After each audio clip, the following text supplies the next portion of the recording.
हिसाब लिएर आएको छु।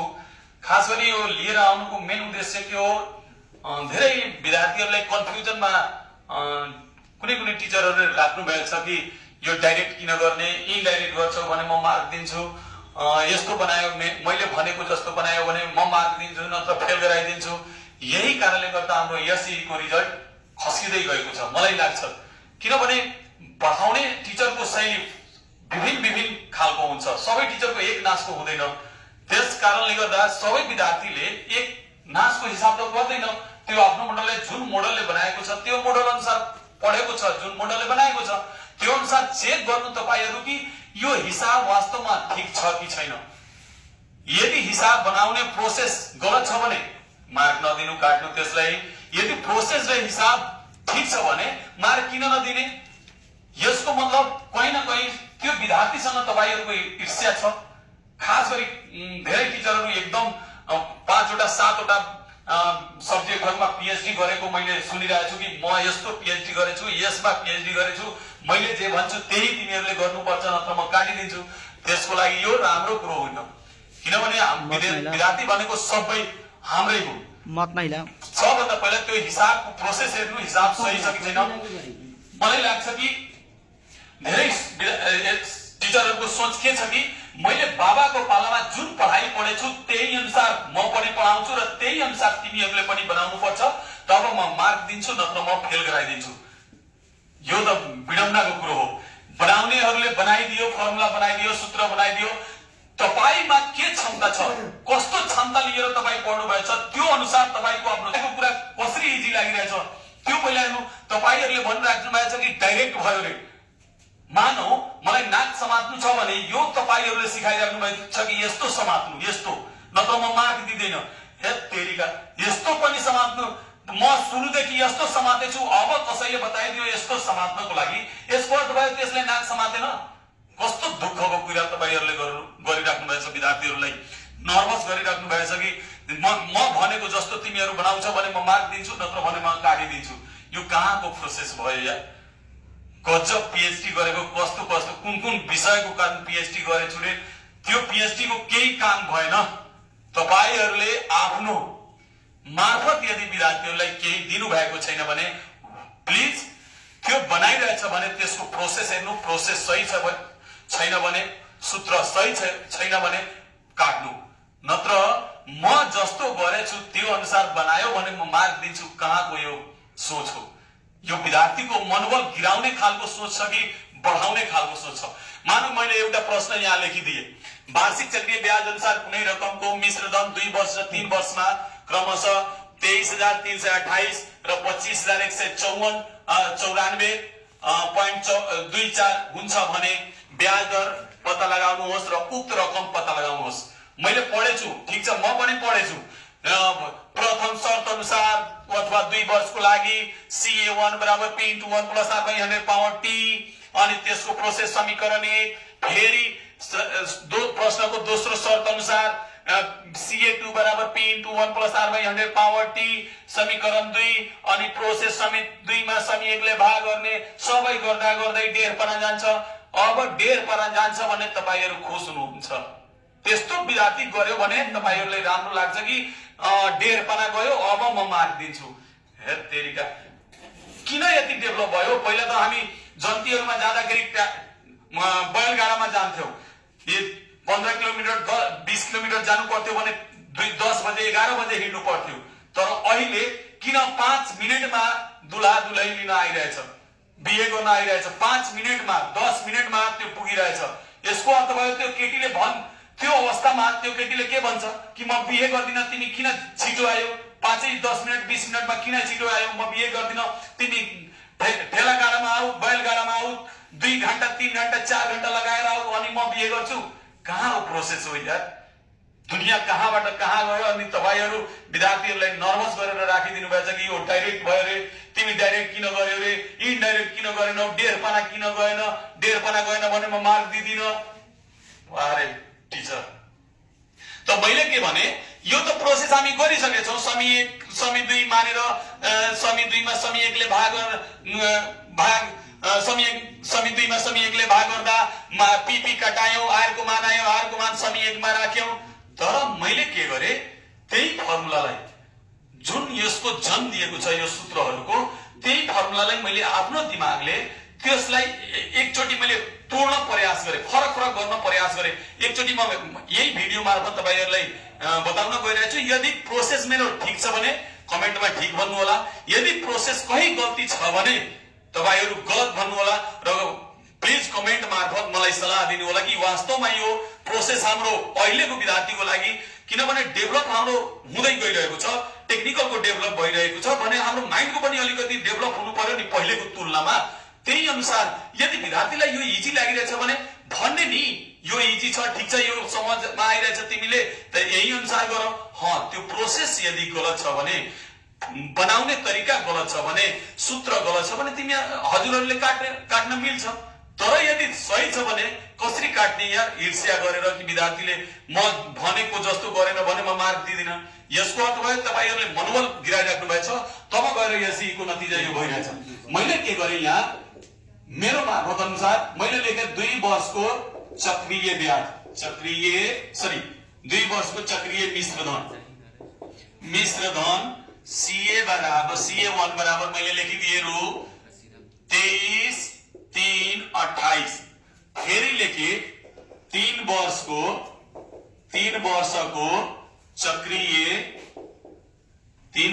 चक्रीय मिश्र धन CA2 बराबर 25,194.24। अब मैले के गरे यहाँ, यहीबाट मेन टेन्सन छ। मैले अब के गरे यहाँ ब्याज दर 1 नम्बरमा सोधिरहेछ ब्याज दर। त ब्याज दर R बराबर मैले फर्मुला हाले CA2/CA1 - 1 इन्टु 100%। यो कसरी मैले गरे म बताउँछु। अब मैले यो पैसा राखे, अब यहाँ एकचोटी मैले गरेर हेराइसकेपछि म बताउँछु यो कसरी गरे मैले। 0.24 बटे अब 23,3,28 -1 इन्टु 100%। अब म एकचोटी हिसाब गरेर हेराउँछु। यहाँ हाम्रो कति छ, 25,194.24 भगे 23,3,28 अनि माइनस यति आयो हाम्रो 1.08 - 1 इन्टु 100%। अब मैले घटाएर गुणा गरे तब कति पर्सेन्ट आयो, 8% आयो। अब बी नम्बर हामी उक्त रकम P बराबर CA1/1 प्लस R बटे 100 पावर T। यसमा के मैले गल्ती गरे, CA1 हाम्रो 23 हाम्रो 23,3,28 छ अनि त्यसपछि 1 प्लस अब 8/100 पावर हाम्रो कति हो 2, किनभने 2 वर्षको हामी चक्रीय मिश्र धन राखेछौं। त यो गर्दाखेरि अब मैले के गर्ने, यो 8 भागा 100 प्लस 1 एकैचोटी मैले मनमा राखे कि 1 अनि पावर कति भयो 1.08, 2 पावर छ यसको 1.1664 आयो, यसको अर्थ भयो 1.1664। अब 23,3,28 भगे 1.1664 अब आयो 20,000।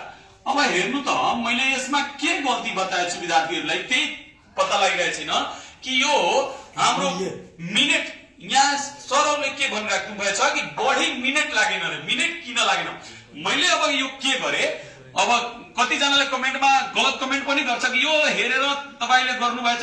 म यो हेरेर गरे छैन किताबको बुकबाट, मैले यो गरे किनभने मैले यो बताइरहेको छु कि यो CA3 मा जब CA3 को फर्मुला हाले तपाईले त हाले P * 1 + R/100।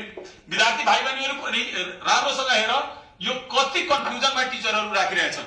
यो फर्मुला जब हाले यहाँ 3 वाला, त 3 को सट्टामा मैले घाताङ्कको नियम प्रयोग गरेर यहाँ 2 * 1 + R/100 पावर 1 राखे। ठीक छ यहाँसम्म। त त यसको हाम्रो CA1 हो कि होइन पहिला यो भन्ने। यो फर्मुला CA1 को हो कि होइन 2 वर्षको यहाँ हाम्रो छ 2 वर्षको यो फर्मुला हो कि होइन P * 1 + R/100 पावर T हाम्रो 3 वाला। त अब यो 2 वर्षको जब भयो त 1 प्लस हाम्रो बाँच्यो R/100 यहाँ बाँच्यो। त यो यहाँ CA2 छ यहाँ CA2। अब CA2 मा यो मल्टिप्लाई छ भने यो साइडमा मल्टिप्लाई छ भने यो CA1 गएर CA2 मा के भइहाल्छ भागा CA2/CA1। हेर त बाँकी के रह्यो यहाँ 1 + R/100 यहाँ बाँकी रह्यो 1 + R/100। हेर्दै जाने राम्रोसँग कति कन्फ्युजनमा टिचरहरु राखिरहेछन्। अनि यो +1 छ भने यो साइडमा तान्दाखेरि के भइहाल्छ -1 हाम्रो भइहाल्छ CA2/CA1 -1।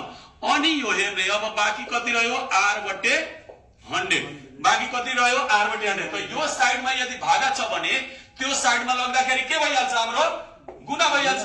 अब भन्ने कि एकचोटी हेरौं त यो मैले गरे त हाम्रो 1 मिनेटमा आयो मानौ 1 मिनेटमा आयो यो पनि आयो 30 सेकेन्डमा आयो 30 सेकेन्डमा आयो 1 मिनेटमा आयो। त अब उहाँहरुको सोच के छ कि यो 1 मिनेट 1.5 मिनेटमा तिमीले किन गर्यौ म मार्क दिदिन मलाई चाहियो 7 मिनेटमा 1.5 पाना हुनु पर्यो तब म यसमा मार्क दिन्छु। अब हजुरहरुले प्लिज हेरेर भनिदिनुलाई यसमा मैले प्रोसेस के गल्ती गरे यहाँ डाइरेक्ट कसरी भयो मैले त्यही फर्मुलालाई तोडेर मैले बताए कि हेर बाबु यहाँसम्म हाम्रो यो प्रोसेस हो यहाँसम्म जब CA1 को मान दिएछ भने यहाँ राख्न मिल्छ त्यो फर्मुला तोडेर राख्न मिल्छ। त्यो राख्दाखेरि यो गुणामा छ भने त्यो साइडमा लाग्दाखेरि भागा भइहाल्छ अनि +1 छ भने गएर माइनस भइहाल्छ अनि 100 गुणामा छ भने गएर भागा भइहाल्छ। त किन न यो आएको फर्मुला हाम्रो यो फर्मुला राख्ने। यही म हेर्दै सुन्दै विद्यार्थीहरुलाई कन्फ्युजन गरेर धेरै 6-7 वटामा PhD गरेको हाम्रो कलेजमा छन् टिचरहरु कि 5 वटा 6 वटामा म PhD गरेछु रे धेरै विषयमा म PhD गरेछु मेरो प्रोसेसले गर्छ भने म मार्क दिन्छु नत्र दिदिन मार्क म फेल गराइदिन्छु। कस्तो दुःखको कुरा। कम्तीमा मनोबल बढाउनु छैन भने मनोबल गिराउनु पनि कसैको अधिकार छैन। कुनै विद्यार्थीको मनोबल गिराउनु पनि कसैको अधिकार छैन। यदि मनोबल बढाउनु छैन भने कुनै अधिकार छैन तपाईले मनोबल त्यसको गिराउने। यदि राम्रो भन्नु छैन भने नराम्रो पनि तपाईको अधिकार छैन भन्ने। त्यसैले म भनिरहेको छु यदि प्रोसेस गल्ती छ भने प्लिज कमेन्टमा गलत भन्नु होला। यदि प्रोसेस यदि सही छ भने तोडेको फर्मुला मैले आफ्नो नियमले बनाएको छु यदि सही छ भने प्लिज कमेन्टमा सही भन्नु होला। र मैले त आफ्नो विद्यार्थीलाई यही अनुसार हरेक साल पढाउँदै गरेको छु। मार्क पनि तपाईहरुको फेसबुकमा सबैमा म हाल्छु मार्क पनि हाम्रो रिजल्ट पनि हरेक सालको छ फेसबुकमा गएर हेर्नु होला।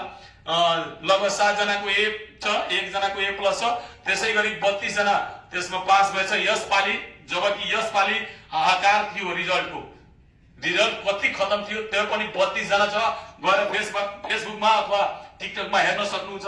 यही अनुसार मैले गरेछु। आज मलाई बाध्य बस्यो सबै हाम्रो हिसाबमा सबै तोडेर म फर्मुला यस्तै बनाएछु र यस्तै हालेछु अनि यस्तै सिकाउँदै पनि गर्छु विद्यार्थीहरुलाई।